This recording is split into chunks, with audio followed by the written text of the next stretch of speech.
Very good evening and welcome to UBC News Tonight. My name is Sharon Kyomugisha. Thank you so much for keeping it on UBC TV, inspiring Uganda. Today, President Sharon Museveni and the Commander-in-Chief of the Uganda People's Defence Forces has passed out 627 officers who successfully underwent company commander and armor basic crew courses at the Mechanized Warfare College, Kalama, Mubende District.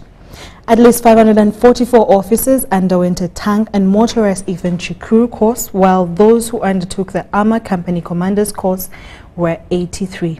President Museveni also briefly lectured the trainees on the history of warfare tanks, saying that it was very important for them to know the chronicles of armored fighting vehicles in order for them to be able to effectively use them during operations.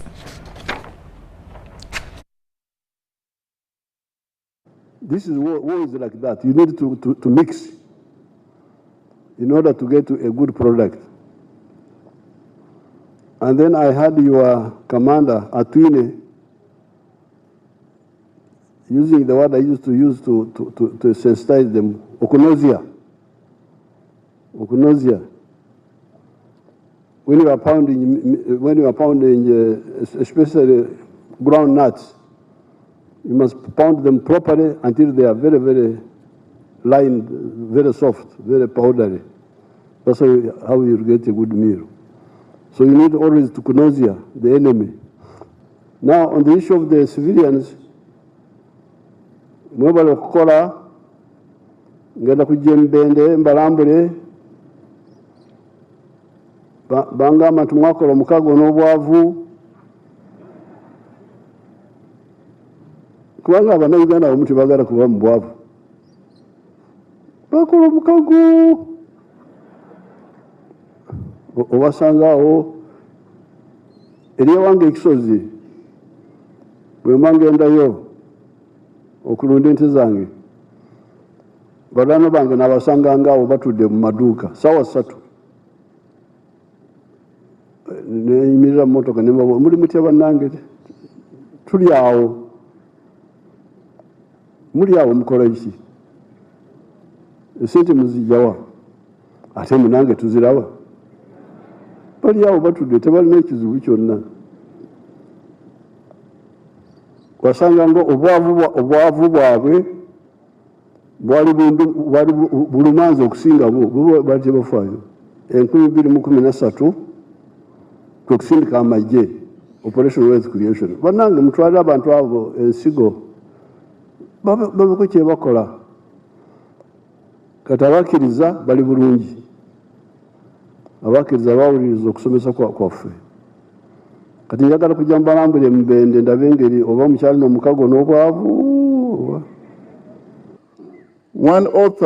One general, American general called Douglas MacArthur in 1933 said, in no other profession is the penalty for employing untrained personnel so appalling or so irrevocable as in the military. Sir, you've been a student, a teacher, and author, a philosopher of encouraging the army, the training in the army, and we want to thank you so much on behalf of the UPDF and the military, the Minister of Defense. This is yet another milestone in professionalizing the Uganda People's Defence Forces, the arm of the UPDF. But training has been going on in all the services of the Uganda People's Defence Forces. Training is very, very important because it perfects our training, our fighting capabilities. Training, when you train hard, you pour less blood in battle.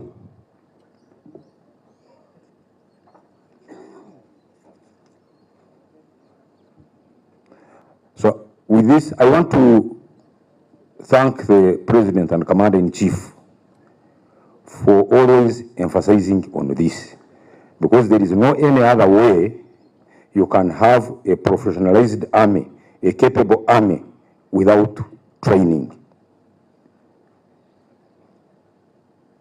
When you see our journey in training, why do you think there is peace in Uganda, in all four corners of the country?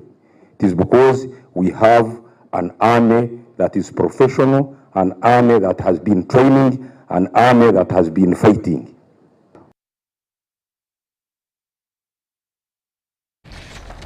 President Yoweri Museveni has expressed gratitude to his Algerian counterpart, His Excellency Tebboune, for the substantial progress made in implementing the cooperation agreement signed between Uganda and Algeria. President Museveni held discussions with Mr. Ahmed Attaf, the Algerian Minister of Foreign Affairs, who was in Uganda as a special envoy of President Tebboune. Their talks provided an opportunity to review the positive outcomes from the bilateral agreements which were originally made during President Museveni's state visit to Algeria in March 2023. The agreements covered several key areas including energy, tourism, agriculture and more health, education and scientific research. According to the minister, President Tebboune is personally overseeing the implementation of these decisions. He informed the president as well that trade between the two countries has risen, with Uganda's coffee exports to Algeria increasing from $13 million to $16 million, and milk exports from $800 million to $1 billion. Furthermore, more Ugandan companies have been shortlisted to benefit to begin exporting to Algeria. In the education sector, President Museveni was pleased to learn that the number of scholarships offered by Algeria to Ugandan students in scientific best courses has grown from 100 to 217, all of which have been fully utilized. Minister Attaf also conveyed a message from President Tebboune requesting Uganda's support for Algeria's bid to secure the vice chairperson slot of the African Union Commission. Algeria's Ambassador Selma Malika Adadi is contesting the position against Morocco's candidate Latif Akabach. On his part, President Museveni reaffirmed Uganda's support for Kenya's Raila Odinga in the African Union's chairmanship race, citing both regional solidarity and Odinga's Pan-Africanist credentials. The two leaders also discussed other continental issues, including the situation in the occupied Palestinian territories, broader Middle Eastern developments, and the ongoing decolonization process in Western Sahara.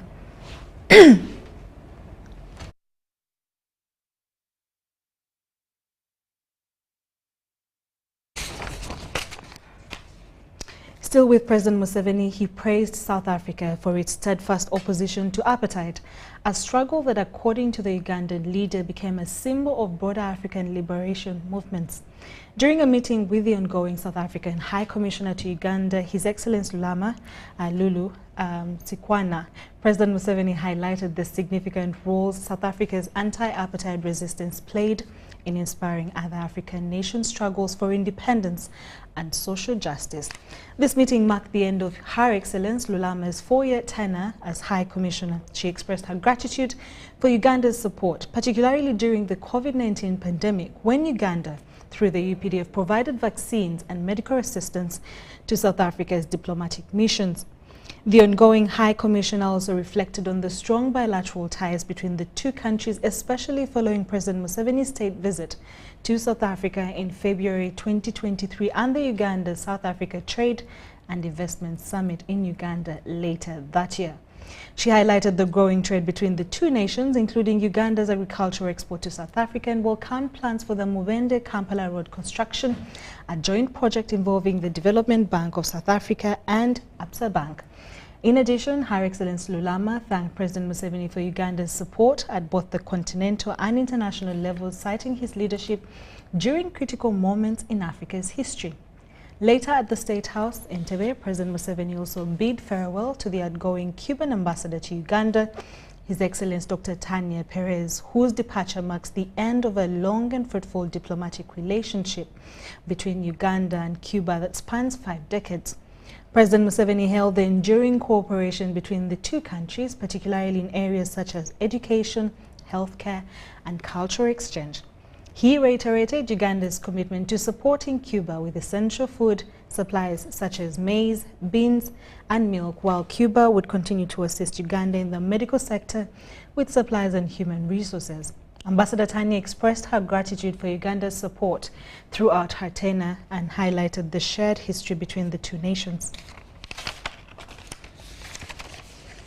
Now, moving on from that story, President Yoweri Museveni has commended the Organization of Islamic Cooperation for establishing the Islamic University in Uganda, celebrating its 33rd graduation ceremony. The Prime Minister, reading Museveni's speech, called for reforms to university curriculum to better align with labor market needs. Take a look. The Islamic University in Uganda has today channeled out over 2,600 graduates in various disciplines, with 2 students attaining their PhDs. The Prime Minister, Robina Nabanja, presided over the 30th graduation ceremony on behalf of the President. Education is a vehicle for empowering the people to be productive members of society. Education impacts literacy, numeracy, intellectuality and skills. I therefore applaud the parents and guardians who have made countless sacrifices to ensure that our children attain quality education at IUIU. Museveni commended the Organization of the Islamic Cooperation for establishing this university, which has been producing graduates of high repute, contributing to the transformation of the country and the region. I started the Organization of the Islamic Cooperation, IOC, for establishing this university, which continues to make a significant contribution to the transformation of the human resources in Uganda. The President emphasized the need for institutions of higher learning to produce graduates who can easily be absorbed into the job market. The private sector is the biggest employer. Therefore, the university curriculum must answer the needs of the private sector. That is to say, a skilled and innovative workforce. There is currently a high demand for doctors, science teachers, nurses, engineers, ICT experts by the private sector. In a message delivered on behalf of the Secretary General of the Organization of Islamic Cooperation, Hussein Ibrahim Taha hailed the President for creating an enabling environment that has enabled the university attain the highest recognition in Africa and the world at large. On behalf of the OIC and on my own behalf, I extend sincere thanks and appreciation to the government of the Republic of Uganda under the wise and visionary leadership of His Excellency President Yoweri Museveni for the continuous patronage and support extended to the esteemed institutions of the OIC, and for creating a peaceful and enabling environment that has allowed the Islamic University in Uganda to grow, excel, and fulfill its mandate. We deeply value the cooperation that IUIU has received from the various agencies of the host government. IUIU continues to be a source of immense pride for the OIC, serving as a beacon of knowledge and a hub for the development of skills, innovation, and leadership across Africa and beyond.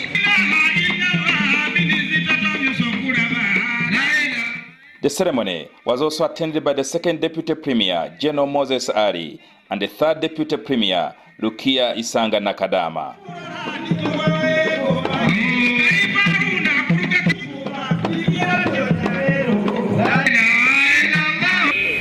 I want to congratulate the students, I want to congratulate the parents for this graduation ceremony. I thank you so much, the parents, and I thank the students for this achievement. Right.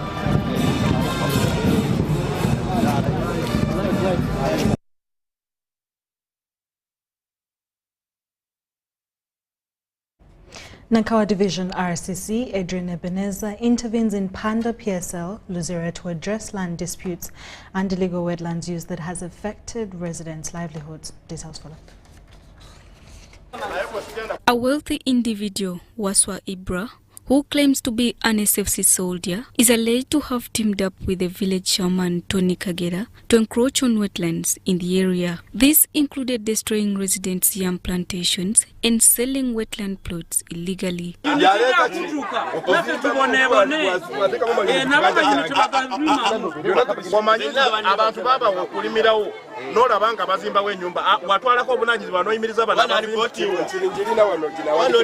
Severe flooding in the village has caused significant damage to houses and crops, particularly yam plantations. This situation was worsened due to soil filling in the swamp, leaving the community in distress. This is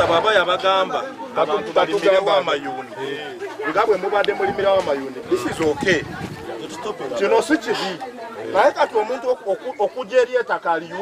According to locals, NEMA had granted them permission to grow yams in the wetland. However, the village chairman reportedly exploited this permission by selling plots to multiple buyers under questionable circumstances.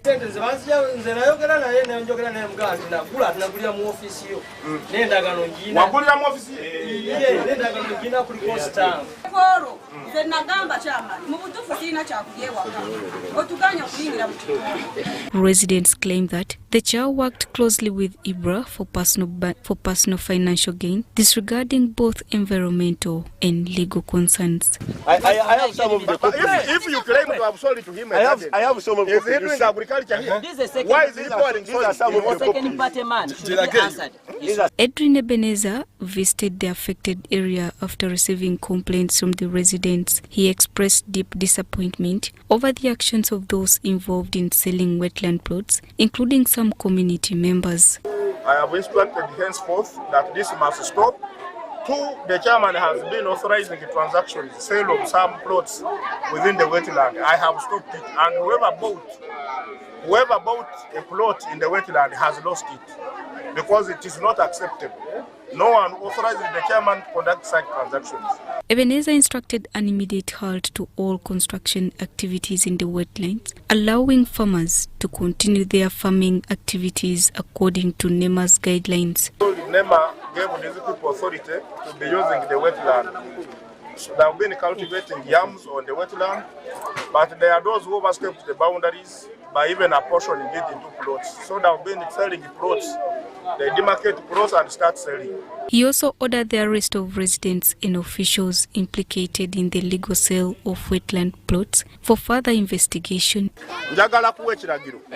Ekisooka wano saagala kusanga uli netaka. Wonna nga bwe wali. Gwenga nanyini wata simba waibiyuni nga bwe bakuwa. Webale nnyo. Ono gwe waguza njagala jambuulire gwe wamuguza ngani. You are a suspect. Where did you get the powers to sell this land? I did not sell. I sold the garden. Where is the garden? Land. Where is the garden? It was here. Then I don't know what he has done. Have you tried to follow up what is taking place here?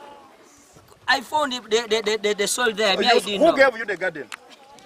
We got the place. Who gave you this garden that you sold? It is for government. It is for the government. So where do you get powers to sell government land? We did not send the for government. Sit down. Catch him. Catch him. Sit down. You are the people causing us problems. Who gave you powers to sell government land? Jamil Sekaja compiled this story for UBC News.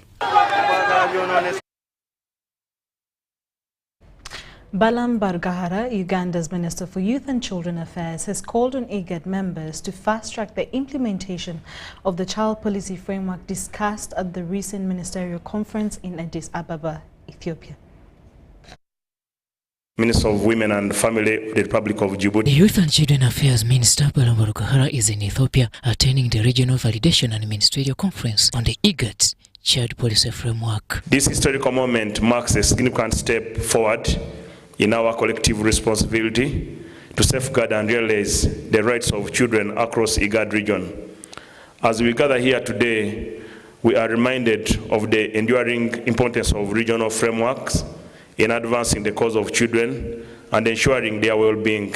Balam is representing Uganda at the conference, which has attracted participants from countries such as Kenya, Ethiopia, Djibouti, and others. The endorsement of this policy is a clear testament to the fact that the challenges faced by the children transcend borders. The regional collaboration in that in that embodied intergovernmental authority on development, IGAD, is essential to effectively address the pressing issues impacting children in our region. He emphasized that this initiative is a step in the right direction as it addresses the many challenges children are currently facing. The interconnected nature of our society, economies and cultures calls for a unified approach to solving the challenges that affect children, including the child protection access to education, health care, prevention of child exploitation. Baram informed the conference that Uganda, under the leadership of President Museveni, is making significant progress in addressing children's issues. This note, I would like to inform you, honorable colleagues and guests who are in here, that our government has been at the forefront. We introduced, our President Museveni introduced free primary education in Uganda, where every child, regardless of where you come from, regardless of who's your parent, regardless of whether your parents are rich or not, get free access to primary education, free primary education, UPE. However, Baram urged member states to ensure they move from words to action when it comes to implementing the policy. Comrades, we must recognize that adoption of this policy is just the beginning. It is a process that requires concerted action and commitment from all of us. This true impact of this framework will not be felt until its effective implementation on the ground. It is the implementation of this policy where real change will occur. The change that will improve the lives of children across the IGAD region, so we must move swiftly and decisively to operationalize this framework. We should not leave it on paper here. The main focus of the conference was to devise strategies on how IGAD member states can better advocate for the rights and welfare of children. Robert Nyango, UBC News. Thank you so much, Robert Onyango. In more stories, residents of Chiruhura district are seeing success in the parish development model and MUGA programs, especially among the youth who previously dropped out of school or married early. Now, these programs are being implemented with strong supervision and providing opportunities in agriculture and livestock farming. Take a look. An opinion leader in Chiruhura district, Sharon Kyomugisha, has started the performance assessment of parish development model and the Myoga in the sub-counties of Kashongi and Chitura in Chiruhura district with engagements with the youth.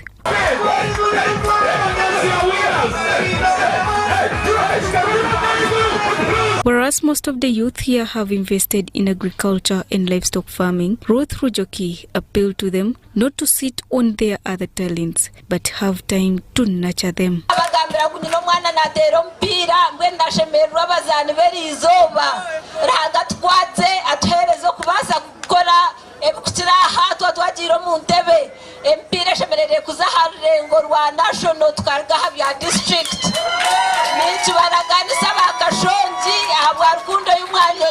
Chiruhura district is among the districts the parish development model and the Myoga government programs aimed at fighting poverty have been implemented to the letter with strict supervision. Chiruhura women are already equipped. They know what to do. What they need is guidance. I shall guide. I shall get training.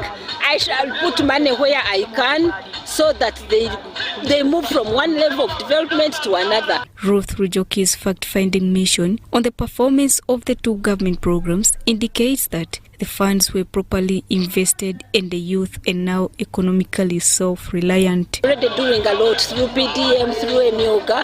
All they need is guidance and to be told how to do it, how to save and all that. The development model and the Myoga and all those initiatives that the government have introduced have tried to really improve the well-being of the people around the communities. Though personally I haven't benefited, but I have received people and the information through that people have gotten this money. And it is helping them build their future, developing their families, paying fees for their children, and other initiatives around the area. And we hope that these initiatives can continue so that we can have more of community development. Despite government investing heavily in the fight against poverty, the youth here appealed to the government to also consider investing in sports facilities to nurture their talents. we are delighted for what Honorable Ruth has done to promote sports around the area. First of all, she has come in a gear, and she's a new person around, but we hope to work with her, and we hope that she's going to do more of developing a talent around our area.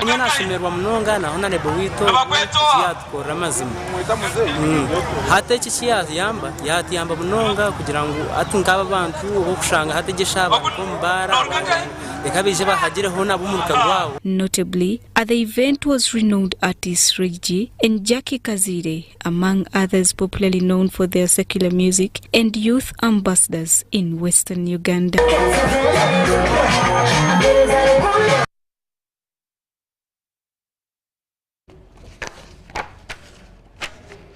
The Uganda Pharmacy Owners Association, UPOA, is urging the government to address the rising prevalence of counterfeit drugs and cosmetics. During their AGM in Mbale, UPOA called for stronger laws and policies to protect the public. Details follow. Members of Uganda Pharmacy Owners Association have expressed their concerns over the rampant counterfeit drugs and related products, including cosmetics. Counterfeits. We are suffering from this on a national level. Counterfeits, drugs, and other health-related products. The Executive Secretary of Uganda Pharmacy Owners Association, Rajab Mutumba, emphasized that alongside drugs, counterfeit cosmetics are significantly harming Ugandans, especially women. The sector of cosmetics. So many cosmetics are counterfeits, and that's why we are having so many of our sisters in this country who have rainbow faces. The president of the Uganda Pharmacy Owners Association, Deo Kalikumutima, pointed out that the health sector is a critical area that requires more attention from the government and other stakeholders. Health is actually a security issue, but most people don't know it. That's why when you go to Europe or to the US, you have the health agencies, actually some of them are even manned by the military and police. The pharmacy business contributes government revenue of more than 500 billion annually. All of you actually contribute to this money. The pharmacy owners also highlighted the need for regulation of cosmetic products to ensure that they meet quality standards. We are going to ask the government of Uganda through National Drug Authority to make sure that their policies and laws passed to protect the people of Uganda, but also most importantly to take away cosmetics from people that do not have skills and expertise to handle them, bring them to pharmacies. The Division Operations Commander Mbale City, Mustafa Mularira, who represented the DPC of Mbale City, praised the efforts of pharmacists and issued a stern warning to those involved in selling counterfeit drugs and cosmetics. He stated that they risk arrest and prosecution. We've come to realize some pharmacies are dealing in Chinese pills. You know them? That were banned by the government. So you keep on selling those pharmacies, and once you're got, you'll be penalized. Uganda's pharmacy industry has faced numerous challenges, which, according to Uganda Pharmacy Owners Association members, can be addressed if the government and other stakeholders collaborate effectively. At Makerere University's College of Education and External Studies, experts are calling on youth, particularly girls, to embrace vocational skills due to financial constraints hindering access to university education. We have a detailed report from Mbulu.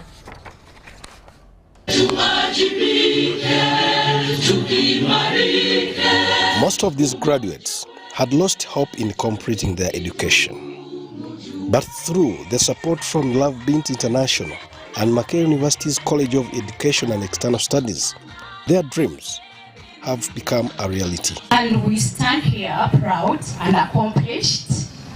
We know that this is just the beginning. From today onwards, I don't want to sing or minister anymore when I'm not putting on what I have designed for myself. Makerere University's College of Education and External Studies remains committed to providing quality community education that equips learners with relevant skills and knowledge for sustainable livelihoods. Because this is another arm of lifelong learning. I'm seeing lifelong learning in its practical sense.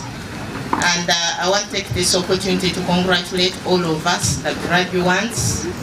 The university is taking over this project, and I know the university will give a lot of support. The skills you are learning are the skills we need in our society. Let us not wait for clothes or garments from Dubai or from America. The college announced plans to introduce diploma-level programs in vocational training. And this expansion will provide advanced learning opportunities and career development pathways in fashion and design, as well as other vocational fields. As time moves, our expectations are also high because the requests have continued coming up that we want the diploma. And we would like to announce that the diploma program is underway. But for now, we have expanded the program to also include cosmetology and hair dressing, makeup, and pedicure, manicure. The vocational program is sponsored by Love Bint International, an organization dedicated to empowering young girls and women through education and skills development. Love Bint, as you are aware, we have so many other different projects, and we're not able to do any of it without all the participants and with all the community's involvement. The graduates were encouraged to utilize their newly acquired skills to transform their communities and contribute to sustainable development. Graduates are called upon to go out and become agents of change in their communities using the skills they have gained at Mackay University. Joseph Bule, UBC.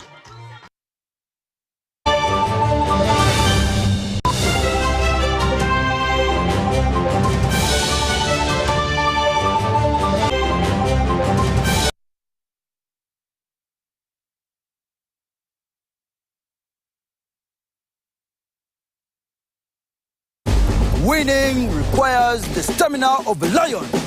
But most importantly, it requires that you carry that water up the top of the hill. However, you must use a spoon. Take the water now. Go, run, climb up the hill. 72 spoons. Faster, go, go. Winning is hard, but with MTN Momo, it's easy. Simply pay or shop with Momo for a chance to win mobile money every day. Use the Momo app or dial *165*3#.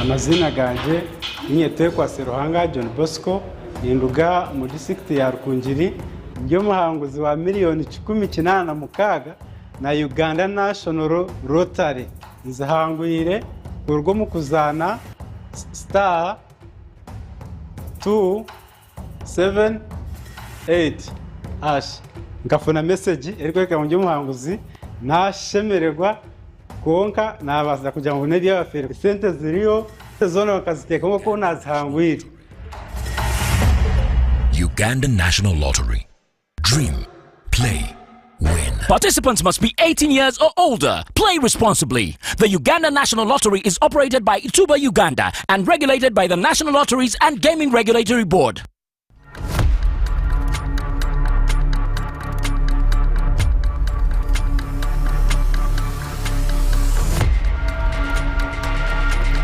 Uncle Mo.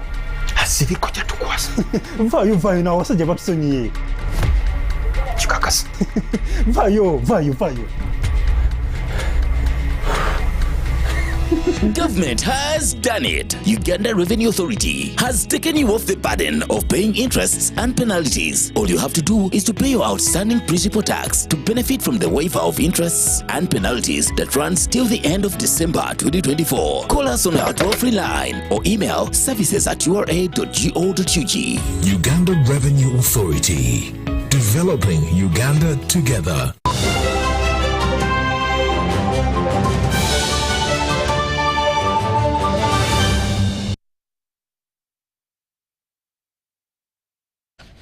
Welcome back from that short commercial break. Makerere University's School of Public Health has unveiled a strategic plan for 2025-2030, prioritizing research to address health challenges facing Uganda's population. We have a detailed report from Adia Nakuta. It was a joyful and celebratory atmosphere during an event marking 70 years of Makerere University School of Public Health. Starting as a Department of Preventive Medicine under the Faculty of Medicine in 1954, the Makerere University School of Public Health has contributed significantly to Uganda's health sector through research and the training of human resources. During critical times such as COVID-19 pandemic, the Ebola outbreak, the School of Health, Public Health here stood out as a beacon of knowledge and made significant contribution to the national response. Its evidence-based recommendations and community health outreach saves lives and strengthens the health systems. This is a legacy built on dedication, excellence and collaboration. During the celebration, the Vice Chancellor of Makerere University, Professor Barnabas Nawangwe, announced that the Makerere University School of Public Health has now become a standalone institution. As it used to be, because before it joined the School of Medicine to form the College of Health Sciences, it was Institute of Public Health.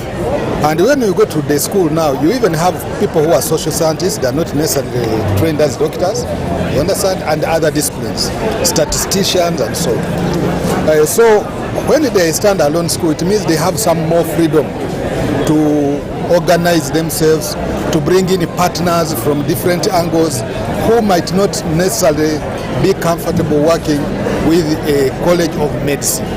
The school also launched its 5-year strategic plan, which focuses on research aimed at addressing human health challenges.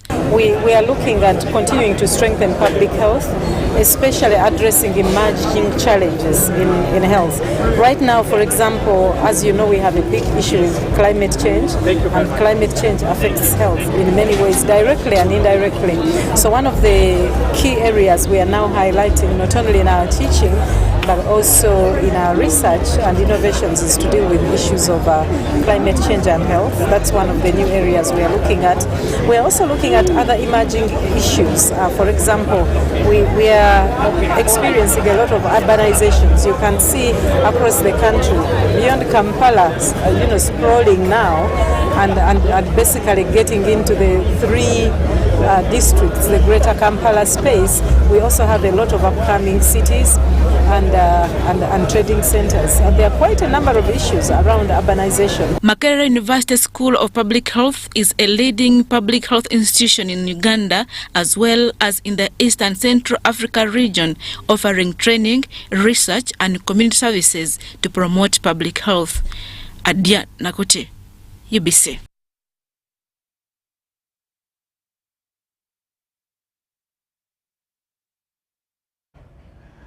Uganda's bioenergy potential, estimated at 284.1 million tons annually, is underutilized. The energy sector is advocating for modern biomass systems to meet the country's growing energy demands. Details follow.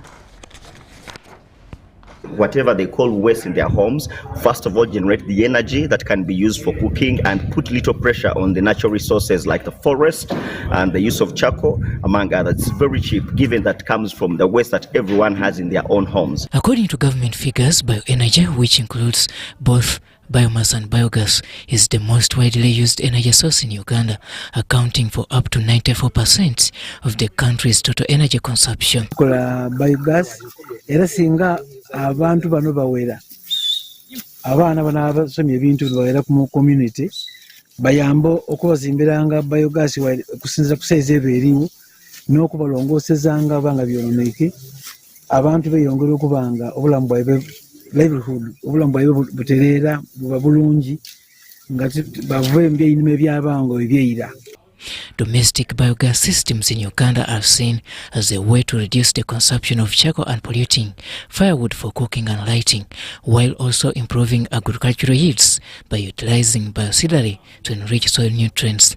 Biodigester technology is a very critical and more important technology for the environment and the homesteads, given that it feeds into so many value chains like agriculture, waste management, environment protection, among others. But we really need a very robust team on the ground to help us support the farmers and the end users in the management of their systems to ensure functionality continues. Whatever you do, let people know that maybe in a certain district there's this and this who knows about biogas, because people are demanding for biogas seriously. So when you are visible, then we shall be able to benefit from you, and even the team from Sendea will be happy. The team from Biogas Solution Uganda will be happy. Sendea Academy and Stefan Solar Energy are currently working to enhance technician capacity across the Busoga sub-region in the design, construction and installation of home biogas systems with the aim of improving quality and expanding user access. Call upon the government of Uganda to support these initiatives. Each training requires us about $10,000 of about 20 participants for 5 days. And then, of course, this is just module 1 of Directorate of Industrial Training curriculum. And so we need to do their 4 modules. And so we need to cover all this and also certify these people. Domestic biogas systems also play a crucial role in reducing methane emissions from cow and pig dung that would otherwise break down in open pits. Story compiled by Wamundu Vincent for UBC News. The National First Lego League competition has been held at Kaboja International School, celebrated by young innovators in STEM fields. Take a look. Participants at the National First Lego League competition at Kaboja International School demonstrated their ingenuity in the robot game, where they programmed autonomous robots to perform specific tasks. In the robot design segment, they explained their strategies and innovations in building robots capable of completing complex missions. They do autonomous robotics. They code their robot and it is able to perform tasks. They are judged on the robot design, where they explain the strategy and how they came up with a robot to be able to perform those missions. They are also judged on the innovation project. On that theme, they are tasked to research an impactful solution to their communities related to the theme. They are also judged on the core values. The competition placed a strong emphasis on core values such as teamwork, collaboration, discovery, and inclusion. Organizers also highlighted the importance of play in fostering creativity and resilience, emphasizing that challenges become manageable when approached with joy and enthusiasm. Each year, a theme comes out and teams in whatever country, they are tasked to create innovations that can be helpful in their communities at the country level and at the continental level. So innovation opens their mind. They are encouraged to do research. Without researching, you can't know where the problem is. So from a young age, the children are being prepared to be creative enough to think about their environment, to think about their future, and look for solutions of the problem that are affecting them now. Many of the children who participated in last year's event have shown remarkable growth, with some as young as 14 now serving as mentors. These young leaders guide newer teams, sharing their knowledge and inspiring others to excel in STEM. As next-gen innovators, we partner with CodeRina, International Educational Foundation. The challenge we have faced in our country, Uganda, is our government has put more emphasis on science, but when you go to the practical ground, you really don't see the science, the innovation on the ground. And I believe for the country to change, if we focus on 18 years, the kids have already been spoiled. They've already been shaped to figure out. But with a young age, if the country can be able to focus on them and give them this foundation, I think would be better. So the challenge I've been having is accessing government schools. This year's competition also highlighted Uganda's readiness to compete on the global stage, with champions set to represent the country in international events across the United States, Europe, Australia, and Africa. The theme for this year, Submerged, challenged participants to explore the ocean's 5 layers and understand human interactions with aquatic ecosystems. Sudat Kaye, UBC News. A recent report by UBOS highlights alarming statistics on child malnutrition, with 26% of children under 5 being stunted. Experts are calling for more nutrition interventions in Uganda's national development plans. And of course, we have a detailed report on that.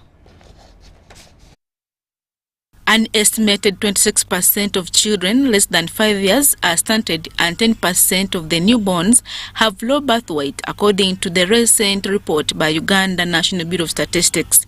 In a just concluded National Nutrition Dialogue themed Strengthening Policy Decisions to Ensure Nutrition for All, stakeholders acknowledged that malnutrition, especially in children under 5, demands urgent attention. Do we have people who know nutrition who are doing extension services? How do we integrate nutrition into the extension service? So that these guys, when they go to those villages, they are able to tell the people the right information. So most of the time we see people agriculture extension, increase productivity, improve soil fertility. That's what they base on, but not nutrition. So we need to change the way we look at our education. How do we develop a curriculum which integrates extension and nutrition? It's very, very important for us. There is no special fund available for nutrition research that has been put aside by government, for example. We know how important nutrition is, how it is affecting our population, but then do we have a specific fund put aside to make sure that we answer these questions? Of course, most of the funding has come from partners, development partners from abroad, and there is a popular saying that he who pays the piper actually calls the tune. Because they fund, they will tell us what questions they want to be answered, and at the end of the day, our own critical questions are not answered. Statistics from UNICEF show that 440 million children globally suffer from child food poverty, a situation defined as inability to access and consume nutritious foods during the critical first 5 years of life.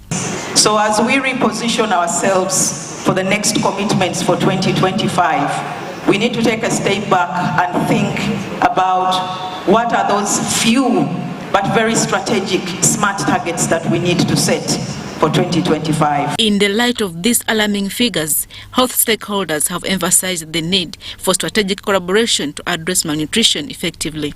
Malnutrition remains a significant concern because of its adverse effects on public health and its role as a barrier to achieving sustainable development goals as well as national development. Let us also acknowledge the innovative solutions discussed, revitalizing granaries, advancing value addition, and fostering public-private partnerships in food production. Together, these strategies will not only address immediate needs, but also ensure resilience and sustainability in our food. But quickly increase domestic financing for nutrition interventions. The second one was address regional disparities in nutrition. The third was to strengthen multi-sectoral collaboration under the NDP4. The fourth was to expand the number of nutrition cadres across the country. Given the global scale of the problem, malnutrition and food insecurity have emerged as major challenges worldwide.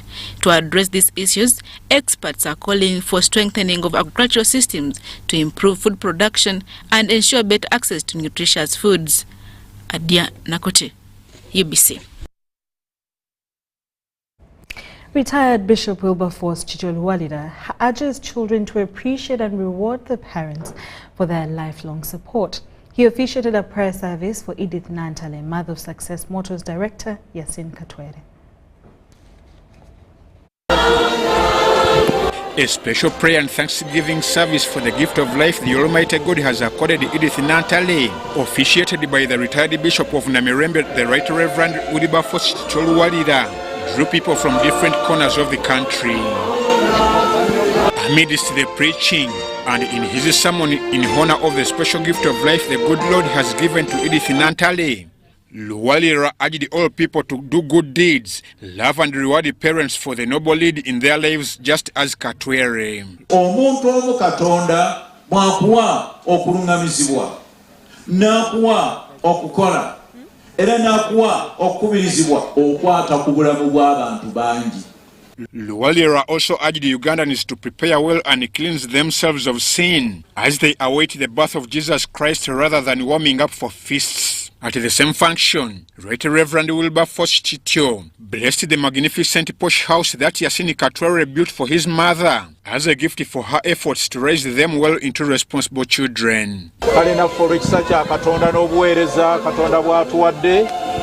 Tuggulawo ennyumba eno mu linnya lya kitaffe n'omwana n'omwoyo omutukuvu. Edith Nantale ran short of words as she was as happy as a king and implored her son for making her proud and a responsible mother. Taata, webale nnyo webalire ddala, nzaani ddala atuuze abantu bano bonna. Mu buntu ne bajja. Afukamidde bange nkyana kisabamikisa. NRM party diehard Godfrey Chiwanda Subi commended Yasin Katwere for creating job opportunities to Ugandans through his Success Motors campaign and giving them the courage to venture into the business which initially was run by Asians. Most people have been thinking that such business would only be done by somebody who is of another color, either from Pakistan, from India, or from these other countries. But I have seen a local person from Uganda, a Ugandan who has done this empire. It's a manifestation that it is possible. Once you put in effort, you can really achieve this. Meanwhile, Yasin Katwere said the gift to his mother suits her endeavors in her responsibility of raising them. I'm 38 years now. Like they normally say that life begins at 40. I know in the next 2 years, my life is about to start, and it's going to start because the foundation I've built is quite strong. I know I'm going to be a very strong Ugandan. Ngenda kugasa eggwanga lino Uganda nnyo wakati gw'omusingi nga bwe tugulaba mugumu. Katwere, however, called on his fellow business counterparts to unite and be trustworthy. If we're united, like it goes that united we stand and divided we fall, I want Ugandans, fellow Ugandans who are car dealers to unite and we build this business. We build associations that can help us to go further and further and further. Amwaeva Njuko for UBC.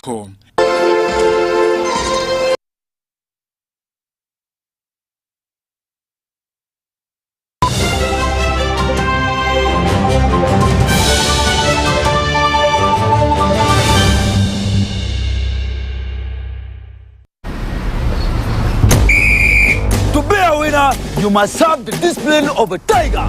But when fueled with MTN Momo, winning is easy. Simply get your phone and use the Momo app or dial *165*3#, enter merchant code, enter amount, enter your Momo PIN, and pay. Congratulations!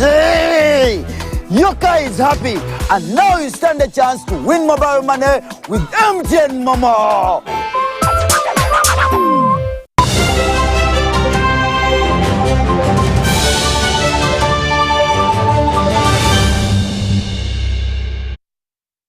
So so much for still watching UBC News Tonight. Now, sports stories. Ndeje University has flagged off 120 men and women to contest for the 13th East African University Games at Maseno University in Kenya. John Bansenton has a detailed report on this story.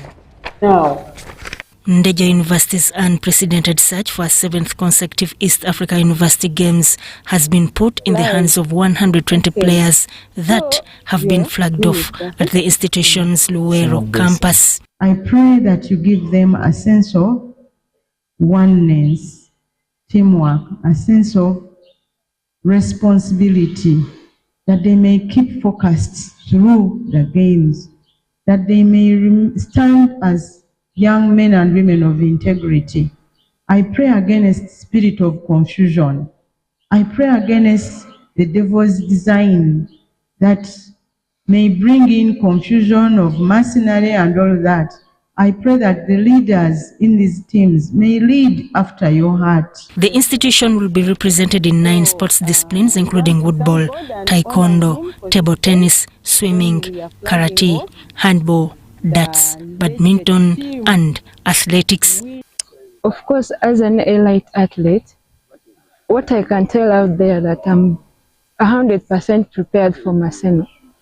Yes, I have to go there and shine since I'm an elite. Ndeje University has won the East Africa University Games a record 7 times, with their last triumph secured with 124 medals, 59 of which were gold, 39 silver and 26 bronze at games the institutions hosted in 2022. The stakes are very high as a university.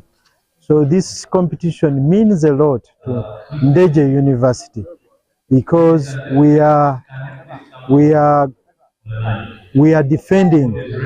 So far, 44 universities have confirmed to contest this edition, with the Uganda contingent made up of 18. These include Makerere University, University of Kisubi, Chambogo University, Kampala University, and Gulu University. Our teams are very prepared. We have had roughly 2 weeks of serious training. That's called the residential camp training. I've been training every day. We can't say we missed out a day on training. So our teams are very vast, are very prepared, and they are very strong. And we surely think they are going to win.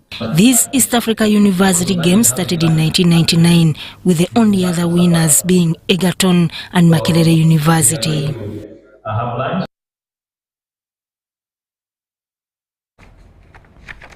The 2024 African Netball Cup has climaxed in Namibia, with South Africa beating Uganda 65-50 to take the trophy home in a final played at the MTC Dawn.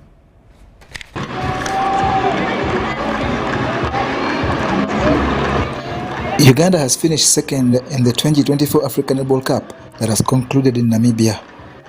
The final was between the continent's best nations, with each looking for a breakaway 4th title. The South Africans seized the opportunity early and took a 16-12 first quarter lead that they grew to 30-24 by halftime. They grew stronger and were 50-33 at the start of the final quarter, during which Uganda tried hard but couldn't stop the South Africans from winning 65-50. Uganda got a win in the individual awards, with Margaret Bagala named the best center player of the tournament. I feel very good, being that I've won the best mid-court player at the African Championship. This means a lot to me, and I would like to dedicate this award to my teammates and to my family. This tournament gave a debut to youngsters Fidelis Namulema and Gloria Aya, but it's Gloria Aya who displayed immense skill and versatility in all 5 games that she played. When you're determined to do something, you can do it and make it perfect. Then secondly, each step you go, you are motivated and encouraged to do more. The coaches regret failure to clinch top spot, but revel in lessons learned, and with Gloria Aya's exploits, the highlights. I'm so proud of that girl because we looked at her, she's so young, and we picked on her. We thought she would do well, and really she has paid me off because what I expected of her, she has delivered. In fact, she has been, to me, she has been the player of the tournament. Netball Uganda President Jocelyn Uchanda is grateful of success achieved despite not winning the trophy. What we've learned really here is that the lower ranked countries in Africa have improved greatly. So we don't really have to relax when we meet them thinking because they are lower ranked. We have really seen a very tough competition with teams like Zimbabwe, with teams like Namibia. They have worked really very hard, and only that we also stepped up our game, but we have to keep on stepping up our game in order not to drop because they are fighting to pass Uganda and get into a better rank. She also revealed details of a petition by Uganda against Zimbabwe that has ended in favor of Uganda, with the game that Zimbabwe had won 50-49 now declared a draw after a score mishap at the end of the first quarter. What I just want to let Uganda to know is that Zimbabwe was given an extra goal, which was not meant to be. So we lodged in a petition, and the petition was heard, and later on they cancelled that goal for Zimbabwe. So actually the goal score for Uganda and Zimbabwe was a draw. Uganda travelled with 14 players for this tournament, including Rachel Nanyonga, Mercy Batamuliza, Sandra Nambirige, Shadia Nasanga, Mary Nuba, Christine Namulumba, Christine Nakito, and Farida Kadondi.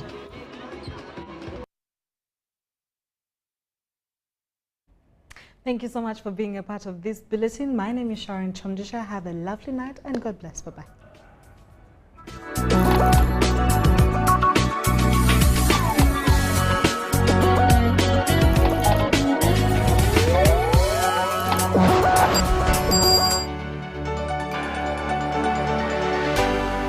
UBC